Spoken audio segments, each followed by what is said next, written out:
পৃথিবীতে এমন একটি জায়গা আছে যেখানে রয়েছে এক অদৃশ্য দেয়াল। এই দেয়াল চোখে দেখা যায় না, কিন্তু কোনো পশু, পাখি বা মাছ এটি পার হতে পারে না। এই রহস্যময় সীমাটি রয়েছে ইন্দোনেশিয়ার বালি ও লোম্বক দ্বীপের মাঝে, মাত্র ৩৫ কিলোমিটার দূরত্বে। বালির একপাশে দেখা যায় এশিয়ান প্রাণী, বানর, হাতি, বাঘ, আর লোম্বকের ওপারে রয়েছে একেবারে ভিন্ন প্রাণী, ক্যাঙ্গারু, কোয়ালা ও কোমোডো ড্র্যাগন। সবচেয়ে আশ্চর্যের বিষয়, পাখিরাও এই সীমা পার হতে পারে না। ১৫০ বছর আগে ব্রিটিশ বিজ্ঞানী অ্যালফ্রেড রাসেল ওয়ালেস এই রহস্য আবিষ্কার করেন।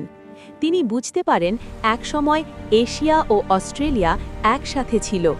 ভূমিকম্প ও সমুদ্রের পরিবর্তনে তারা আলাদা হয়ে যায়।